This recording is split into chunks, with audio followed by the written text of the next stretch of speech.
Hello all, இன்றைக்கி ஒரு சூப்பரான மில்க் ஷேக் பார்க்க போகிறோம். சேமியா மில்க் ஷேக். ஒரு கப் சேமியா எடுத்துக்கோங்க. அப்போ ஒரு கப் பால் எடுத்துக்கோங்க. கடாயில் பாலை ஊற்றிட்டு இந்த சேமியாவை நல்லா குக் பண்ணிக்கோங்க. ரொம்ப கட்டியாகிற மாதிரி இருந்துச்சுன்னா இன்னும் கொஞ்சம் பால் கூட நீங்கள் ஆட் பண்ணிக்கலாம்.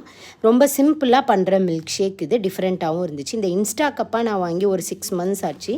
ரொம்ப பவர்ஃபுல்லாக சூப்பராக இருக்குது. இதில் தான் இன்றைக்கி அந்த மில்க் ஷேக்கை பண்ண போகிறோம்.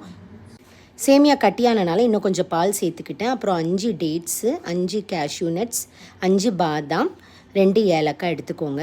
அப்புறம் இன்ஸ்டா கப்பில் அதை போட்டுட்டு கொஞ்சம் பாலும் ஊற்றிக்கிட்டேன். அப்புறம் இந்த ட்ரை ஃப்ரூட்ஸ் எல்லாத்தையும் போட்டு பல்ஸ் பண்ணலான்னு 2-3 தடவை பல்ஸ் பண்ணி பார்த்தேன். அதுக்கப்புறம் சுகரும் ஆட் பண்ணணும். சுகரும் ஆட் பண்ணி திரும்ப பல்ஸ் மோட் போட்டால் நம்ம நேரத்துக்கு சார்ஜ் குறைஞ்சிட்டு அப்புறம் போய் சார்ஜ் போட்டுட்டு திரும்ப பல்ஸ் பண்ணால் சூப்பரான டிஃப்ரெண்ட்டான வெர்மிசெல்லி மில்க் ஷேக் ரெடி. ரொம்ப டக்குன்னு பண்ணிடலாம். பாயாசம் மாதிரியே இருக்கும். ஆனால் மில்க் ஷேக் கன்சிஸ்டன்சியில் ரொம்ப எம்மியாக இருந்துச்சு. கண்டிப்பாக ட்ரை பண்ணுங்கள் ஃப்ரெண்ட்ஸ். பாய்.